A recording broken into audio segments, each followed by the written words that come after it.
So working and coming here through the collaboration with TrueToneInk and ColorAshram, what we're experimenting and what we've worked on is to combine tradition, which is natural dye, craft, along with innovation.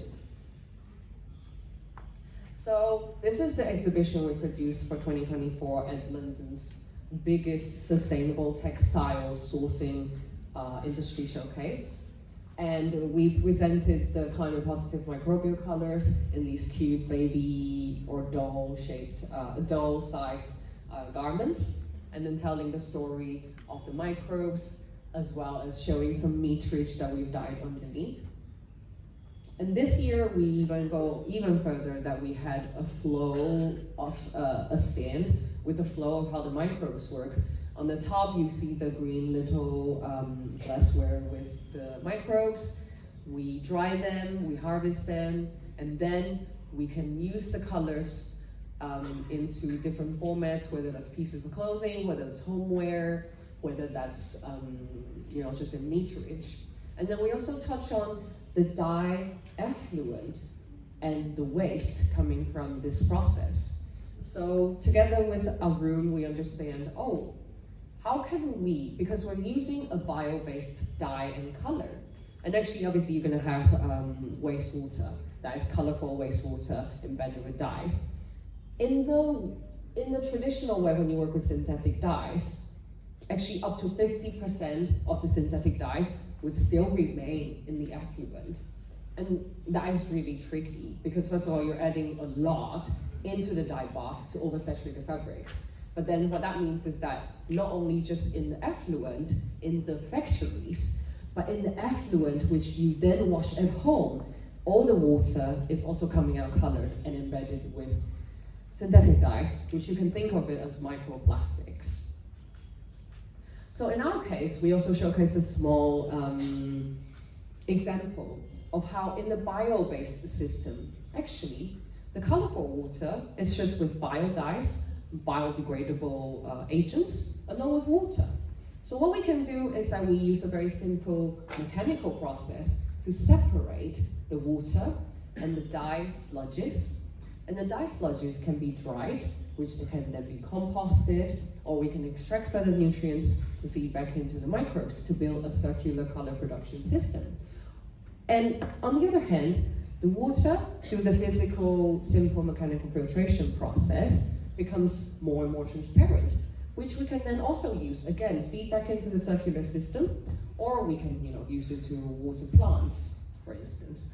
So in this way, the effluent as well as the use wash case wouldn't be wreaking any havoc or damaging the environment in any way. And a similar experience we have done here. We also did it this year in July in London, where, because we, as a Post Carbon Lab as a biotech company, is supported by the Worshipful Company of Dyers, which is the oldest dyers and colorists trade association. And these are the people that have been dyeing since the medieval times, since the 12th century. These were people that started dyeing, and not this dyeing, but the coloring dyeing. Sounds a bit weird when I speak it. But these are the people that have been coloring for generations and generations and generations. And they see the value of the work we do and the possibilities of bringing new sustainable spin to the traditional ways of doing, whether that's natural dyes, whether that's synthetic dyes. It's a new way that we can move forward, catering to the net zero development. DJ was thinking that now if we can open the questions to people they want to ask you. Did I went too long? No, you were perfect. Because we'll have a maybe a 10-minute question answer with DJ. If you have specific questions for her, then we will take a tea break, so that making sure you don't sleep. And then we come back and we have a demonstration and interactive session. Is that okay? Yeah? Do you want to do the Q&A now? Sure. Yeah, and Hannes and Arun can speak when we start the other session. Hannes Yeah. has other slides in the back. Should we just Okay, yeah, finish. Sure. let me think. I think I'm nearly there actually, but Okay. sorry, this is just some pictures. pictures of the event we did in London.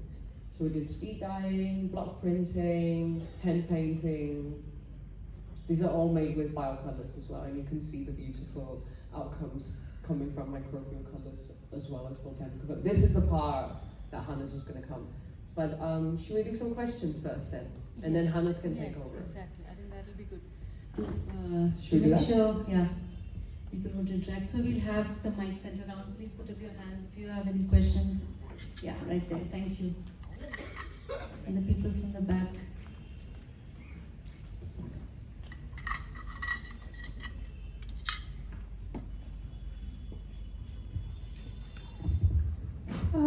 I'm not sure if this. I'm not sure if this question is very relevant. I had some questions in my mind, like when we talk about microbes, we usually associate it with germs and we think of germs when we think of microbes. So, do we come across people who are germophobic and they tend to not buy or use that when they hear that the color is made up of microbes?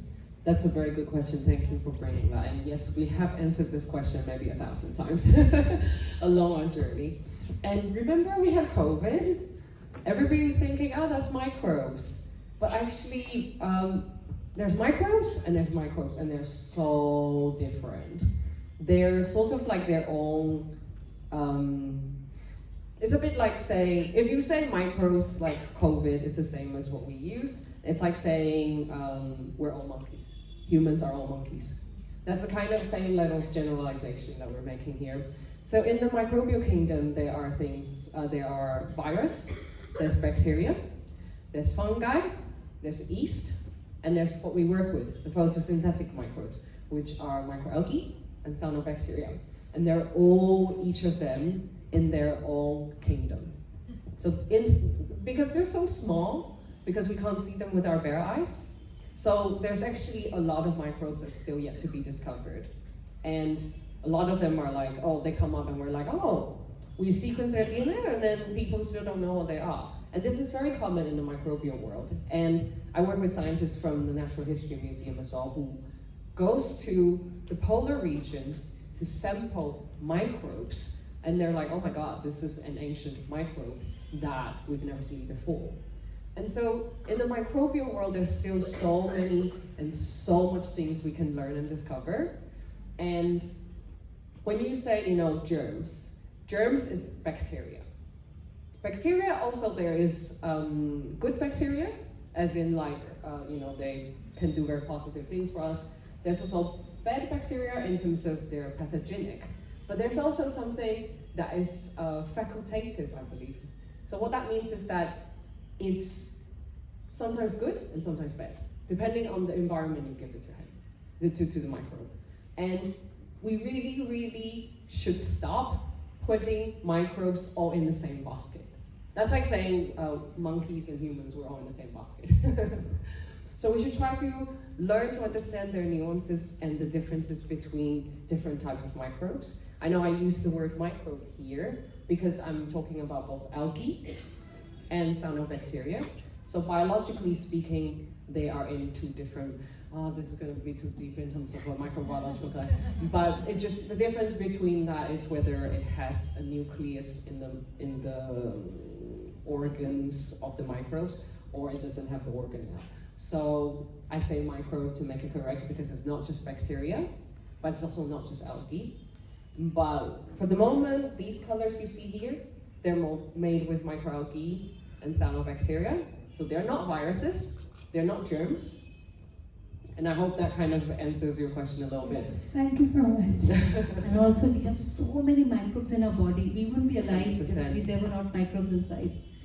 Yeah. Who else? Yeah, there. Yeah. The second row on the center. Yeah.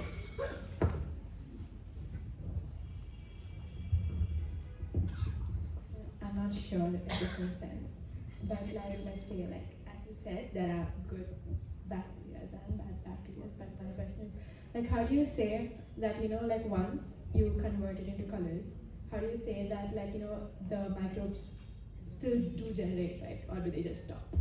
I couldn't quite. Can you repeat that? I think I missed some Once you question. get the color on your fabric, how do you say that the algae or anything that you use the microbes still do not generate on the fabric? Like one of them, you said you do still have to like nest them, and they still tend to grow, and you have to take care of them as a plant. But at the same situation, like we do like microbes do tend to grow; they don't like stop, right?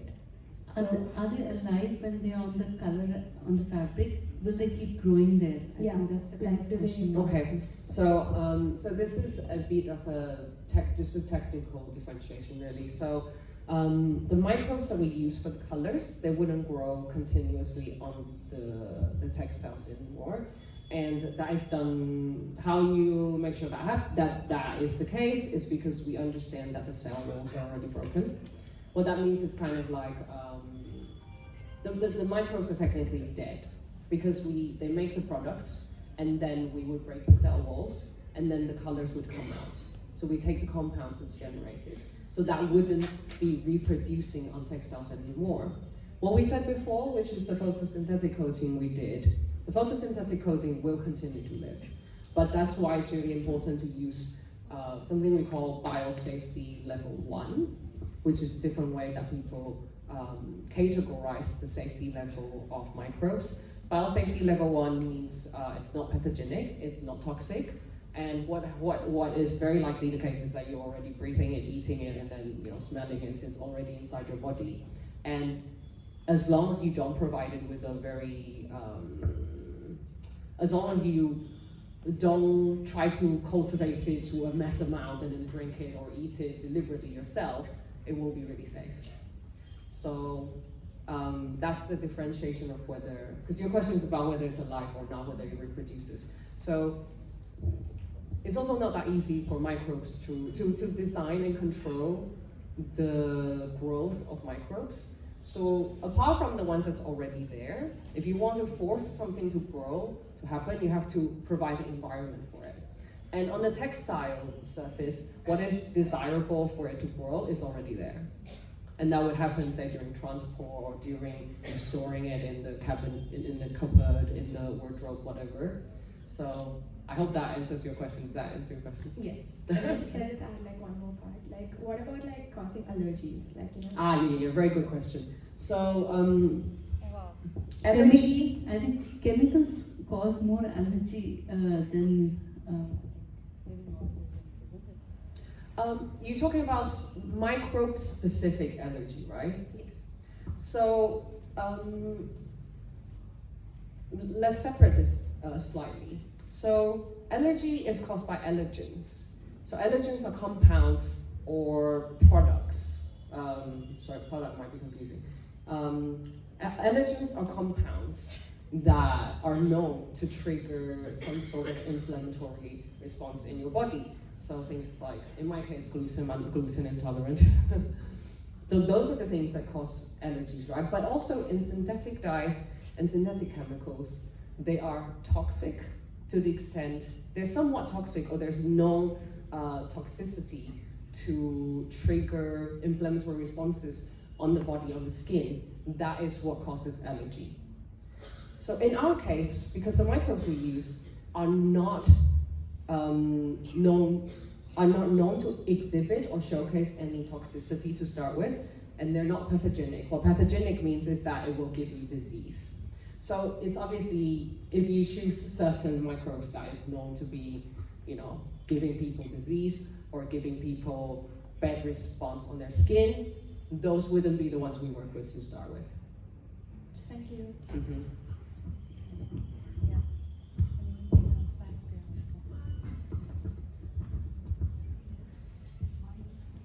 Thank you for asking the questions.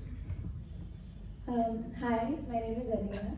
So out of curiosity, since we are trying to practice sustainability a lot,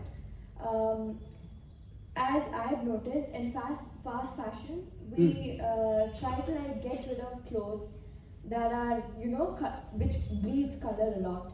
So my question is, if we use microbes to dye our clothes, how long is the dye going to last? So all of our colors that you see here are tested against industry performance standards. If your question is around fastness, the durability of the colors, right? Then it's the same as, it really depends on the brand, depends on the textiles, it depends on the testing requirements some of the brands require. So this is sort of a variable answer. But have you had experience where you buy something from the store, you wash it a few times, you wear it a few weeks, you know, the textile starts to peel, and then the color starts to, first of all, it starts to bleed, like you said, it comes off into the other clothes that you have in the same washing machine, and then the colors might start to change after a while as well. So in especially fast fashion, this happens a lot. The quality isn't very good.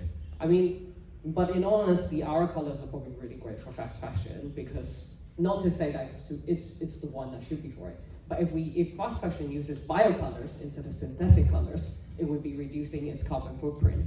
But our colors are equally good for luxury fashion, and because we've achieved and worked on the stability to match the same level that luxury fashion requires in terms of performance. So I hope that answers your durability question. Yeah, and if I may add, anything you do with natural and sustainable methods, they involve care.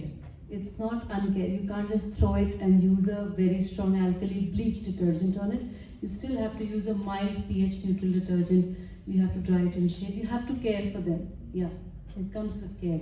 But it can last. You can machine wash your clothes. I machine wash my clothes for last 10 years, and I only wear natural dye clothing. So, yeah. Mm-hmm. Oh, we have another question. Good afternoon. Hi. I'm one of the faculties from NIFT Bangalore, and a lovely presentation. Thank you very much. Thank I have you. some questions. One, is this at a level where you're using it at an industrial scale, or is it just a lab? I mean, if you can just elaborate on the scale at which it is available today, that is my first question. Second is, are we using them like natural dyes, like with a mordant and then the application, or can it be used like a direct color, like you just dip the color and and the textile? Third, can this also, because I'm assuming we're talking about circularity and everything, so we are only talking about natural materials, but have you tried it with synthetics or polyester? Is that a possibility? I mean, I know these are like wide range, but if you could address that would be nice. Thank you. No problem. What's the first question again? Is it a lab scale? Lab scale. So the first question is scalability. So you can buy our dyes already, and we already work with 6 international partners to. I wouldn't say we are massive in terms of scale. We're in sort of the kilo range, working with Arun here to work in the kilo range. So in terms of kilos of production, kilos of dyes that we sell, and however, obviously we're one single player, right? And then with Arun, we're not talking 3 companies together. The manufacturer we speak to, and probably, especially in South Asia, in Asia, lots of the dye houses and manufacturers, when I spoke to, they produced 900 tons of production capacity.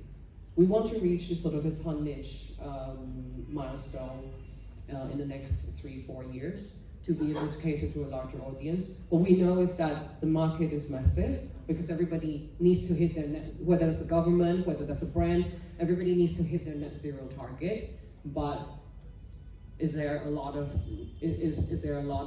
solution providers that are at that scale yet? The whole sector in sort of innovation, in the climate tech, is still actually, compared to synthetic infrastructure, still underfunded. Yeah. And DJ, I'm thinking if we can. yeah, definitely, yeah. The answer is yes, it can be done at any scale we want. Doing 10,000, 50,000 meter a day, it can be done. The question which I'm surprised about what we are, or in connecting with people and brand, is that nobody is initiating to do that.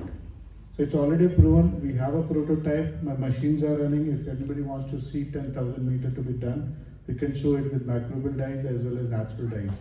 But where are the people who would want to be doing conversion? And that there are two reasons for that. One is awareness, which is what we are trying to do here, because brands are not, even if the brands are ready, the vendors are not. If vendors are ready, brands are not. So there is a lot of gap here in people's understanding, which is stopping this. Like this could be your curiosity that if it is possible, then why we are not doing it. So we do it on our own factory. We kind of deliver the process. The reason we did ColorAshram was that we can spread this process to other people also, because we make those dyes, we standardize the dye which is made by algae, we applied these dyes to the machines. So the possibilities are there. Let's hope we all come together one day. And the students, you're the future. Absolutely. You have two other questions. I was asking the application, is it like natural dyes with mordants, Yes. or is it just a direct method of application? So do please come see here, and we understand the importance of working with synthetics. So even though natural and bio-based materials, the bio-based economy is the future to go, we're aware that the current fiber market and the clothes most people wear, 60 to 80% is still polyester or synthetic-based fibers. So actually, we have done we have a polymer manufacturing partner where we are also working on polymer coloration. What that means is that it could then feed back into the synthetic fiber production system, where it will be, the pigments will be mixed with the colors, and then the pigments will be mixed with the polymers, and they'll be made into little pellets. And then the little pellets will then be melted and extruded into yarns, which then be woven, knitted into fabrics. So we're also working on that to explore how biocolors can contribute to, obviously we don't think plastics is the most sustainable option available, but it is one of the biggest sort of fiber and substrate source as of now. However, we also understand that the plastic industry also tried to change after, I didn't know anything about plastics before, but in the past couple of years we started working with plastics and polymer manufacturers. What we learned is also that they're also desperate, wanting to find sustainable solutions. So the UK has said for all plastic products as of now, if you don't include 30% of recycled plastic in any of your packaging or any of your product, this product or packaging that you've made or used would have to be taxed. So now there's much more interest in not just looking at recycled plastic, but also bioplastic. And bioplastic also needs colors. And bioplastics now is currently still colored with synthetic colors. What that does is that it interferes and disrupts the biodegradation and compostability of the bioplastics. So then, okay, you're having the same sort of problems again. So biocolors can also be added value, can also add value to biopolymers because it doesn't integrate with the compostability or the biodegradability of polymers. And that can then be used also same in packaging or in fibers or in everything that we see that's injection, molded, or extruded.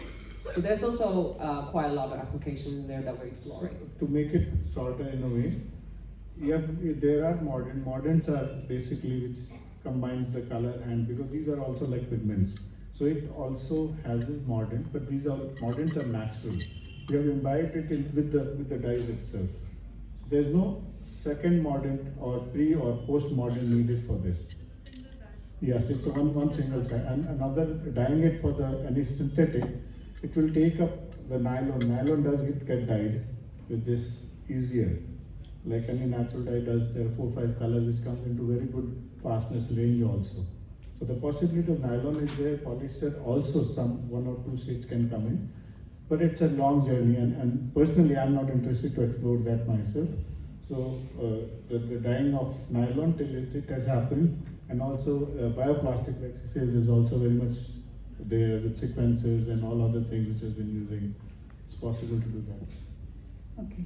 We'll have to take a pause here because Hannes has a small presentation to show before tea, I think, and then we'll first break for tea. We can continue conversation. DJ is going to be here. We could, after the demo, we're going to have informal time to talk to each other. Okay? Yeah. And we'll do the demo, and I think that will address your questions very well. So you'll see and then how the process goes. Over to you, Hannes. We can put off the light. We'll be showing the light.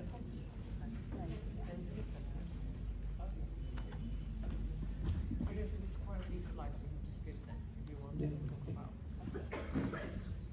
So, hi everybody, my name is Hannes. I'm a co-founder of Post Carbon Lab. What I specialize mostly in is in the background, where I focus on the machinery, the development, the application of the dyes. And also, like Namrata said all the way in the beginning, we live sustainability.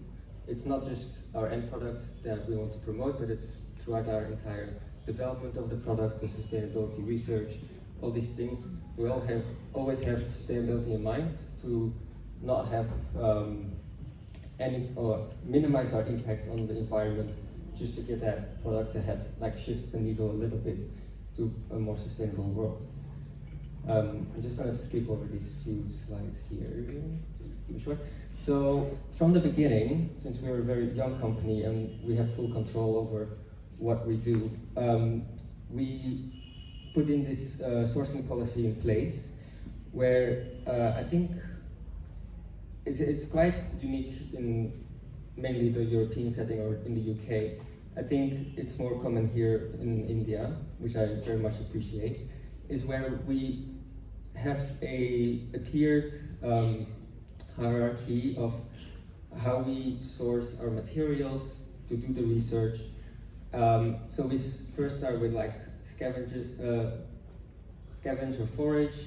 If that's not an option, we will borrow from somebody else. If that's not an option, we'll barter and exchange for other products.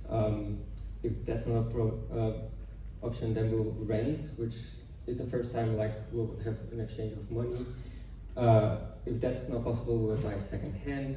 And as a last resort, if it's really not possible, we'll buy first hand. And this is really important to us because we really care about the environment. We don't want to create a larger carbon footprint to do our research. And that has a monetary benefit, but also a far greater benefit for the planet. So what we really want to avoid is this.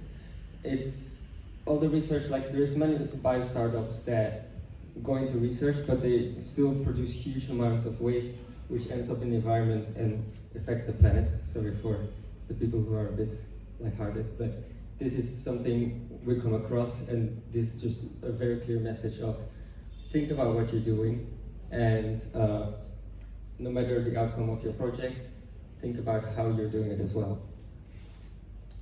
So this is a picture that I've been taking over the past few years of the London street sides. Every time somebody moves house, they throw out their fridge, they throw out their washing machines. And at first, I didn't even look at this. It was just part of the environment. But then as we started this biotech company, we were like, oh, we need machines, we need incubators, we need bioreactors, all these kind of fancy machines that you can buy on the shelf very easily. It's probably also very expensive. But then since we didn't have too much cash in the bank, we said, okay, maybe we can work with whatever's around us. We all love abundance, but it's just, do you recognize the abundance that you have? And if you look around you, yes, you do. So we started picking up these fridges, and then we clean them, we make some small adaptations, we add some lights, we do some heat control sensors, these kind of things.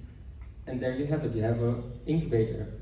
These ones you can buy maybe for like 15,000, 20,000 pounds or dollars, but this one is for free, and it works.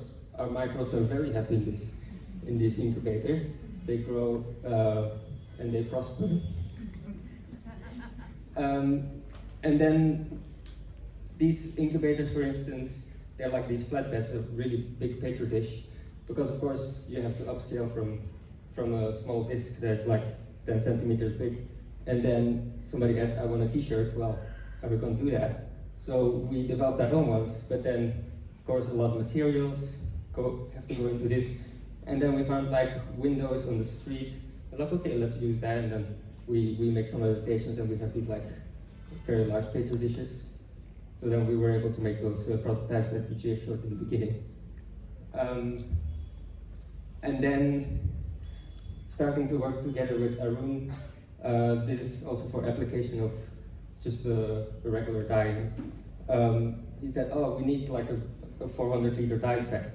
It's like, oh, I don't have the materials or the cash to really have these. And then one day cycling to work, I found this really big, like stainless steel little cabinet, completely abandoned with the graffiti. I'm like, okay, perfect. I found trash, which is my treasure. And then with a friend of mine, we started welding parts together and then cleaning the things out. And there we have it. We have a 400 liter die fed for larger capacity. This is a washing machine, one of my favorite machines that I've built. And this came from when we visited this industry conference for dyeing equipment in ITMA. This was taking place in Milan. And they were showing all these huge machines for like garment or like piece dyeing, and all very expensive, like $100,000 plus, even for the small ones. And you look at them, it's like, well, this is just a washing machine. So I did a tour in my neighborhood, found a washing machine that was being thrown away, and then I started dismantling it, taking out its guts and the electronics, and then I've added some like loading bays for my dyes, some piping, all these things. And here we have a sample machine for t-shirts, so this can be automated. We have full control over how we do it. So yeah, this is in short to say like, whatever you do, you will always have a way of doing it more sustainably, and this should really be your first way of doing it. And then we try to put this in numbers, so you see how much we foraged, how much we exchanged secondhand. Well, thank you. And all these things, like you just have to be quite mindful of like how you see maybe an object like, oh, it's an aquarium, but you don't have to see it as an aquarium. You can see it as other things. You can see it as a bioreactor, or like a desk, and oh, I can take it apart and like build another machine from that. So yeah, with this we basically had this 89% of our equipment and like setup that we're able to, which is planet positive. So yeah, thank you. Yeah, I have to say, he's quite a genie when it comes to compile things, and we were in London together, and seeing his little room, it's so exciting, the number of things he's made with it. And when we went for the event also, he would pack each plastic, nothing was thrown, everything was used the same way as it was bought, nothing was discarded. It's amazing to see people live sustainably. And I think when you start believing and you want to do this, the first thing you'll do is you'll take care of that one plastic you start using. Yeah, but we have a long way to go from there. Thank you so much for being so patient. Thank you. We'll take a break now. So we'll have tea outside, and then we'll come back and watch some magic on the workshop table. Okay? Thank you.